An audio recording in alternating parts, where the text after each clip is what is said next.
গানটা শুনে সবাই নিশ্চয়ই বুঝতে পারছেন যে আমরা কোথায় চলেছি। তবুও বলছি, আমরা চলেছি জয়দেব, বীরভূম ডিস্ট্রিক্টের জয়দেবের কেন্দুলি একটা জায়গা আছে, সেখানে চলেছি।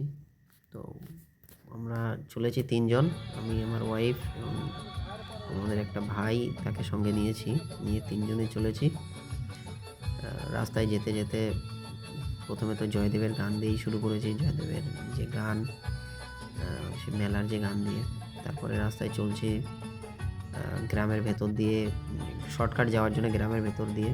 এবং ফাইনালি যখন পৌঁছেছি এখানে, সেই জলে নামার থেকে নিজেকে আটকাতে পারলাম না। অজয় নদীর জল সেখানে বয়ে চলেছে এবং তার কলকল রব। আমি এবং আমার মিসেসও, সেও আটকাতে পারেনি নিজেকে, সেও চলে গেছে জলের ধারে জলকে খুব কাছ থেকে ফিল করতে। তো এই দেখছেন যেটা বইছে, অ্যাকচুয়ালি দুদিকটাতে মেলা বসে জয়দেবের, আর মাঝখান দিয়ে বয়ে চলেছে অজয় নদী। অজয় নদীর জলধারা এই সময়টা অ্যাকচুয়ালি জল কম অ্যাকচুয়ালি, কিন্তু ভালোই আছে, যে স্রোতটা আছে মোটামুটি এক সাইড দিয়েই। দেখা যাচ্ছে পুরো মেলার যে এরিয়াটা, এই সাইডটাতেই দেখা যাচ্ছে, এটা এতে সিউড়ি চলে যাচ্ছে রাস্তাটা। ওই রাস্তার ওখান থেকে শুরু করে এই চারিদিকে যা দেখতে পাচ্ছেন, মোটামুটি নদীর ধার দিয়ে যা দেখা যাচ্ছে, টোটাল এরিয়াটা জয়দেবের মেলা বসে।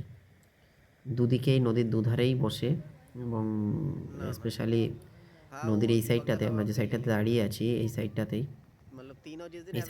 একটা বজরংবলীর মন্দিরও আছে, ওটাও দেখাবো। আর আমরা দেখাচ্ছি চারদিকে ঘুরে, এই যে আমাদের মতো আরও অনেকেই এসছে ঘুরতে এখানে। আমরা অ্যাকচুয়ালি গেছি অফ সিজন এখন যেটা বলে, তবুও গেছি জয়দেবী মেলার সময়, তো প্রচণ্ড ভিড় হয় এবং ফ্যামিলি নিয়ে যাওয়াটা ওই সময় একটু টাফ। তো গেছিলাম এই সময় দেখতে যে মেলাটা কোথায় হয় আর কেমন জায়গায়। তো সেটা খুবই সুন্দর সত্যি, প্লেসটা তো খুবই সুন্দর। দুদিকে কাশ ফুলের ইয়েতে ভরে আছে এখন। আর এই দেখা যাচ্ছে নদীর দু পাশেই স্পেসটা যেটা আছে, মেজর পার্সেন্ট স্পেস হচ্ছে আমরা যে সাইডটা দাঁড়িয়ে আছি, আমরা গাড়ি রেখেছিলাম এই সাইডটাতে, গাড়িটা রাখা আছে দেখতে পাচ্ছেন এখানে। গাড়িটা রেখে আমরা একটু হেঁটে গিয়েছিলাম নদীর ধারে। আর এই টোটাল এরিয়াটা এই সময় আপনি আর দেখতে পাবেন না। এই যে এরিয়াটা সব থেকে ভাস্ট এরিয়া এই এখানকার, যেখানে মেলাটা বসে। ঠিক এর অপোজিটে দেখবেন একটা হনুমান মন্দির আছে, এই যে হনুমান মন্দির, তার পাশে ওখানে আছে ওই যে বাথরুম আছে মেয়েদের, ছেলেদের সবারই। তো আমরা এটা এখন ফিরে আসছি, এই মেলা মাঠের উপর দিয়ে ফিরে আসছি আস্তে আস্তে। খুব সুন্দর লেগেছে জায়গাটা, খুব ভালো, নদীর ধার খুব সুন্দর।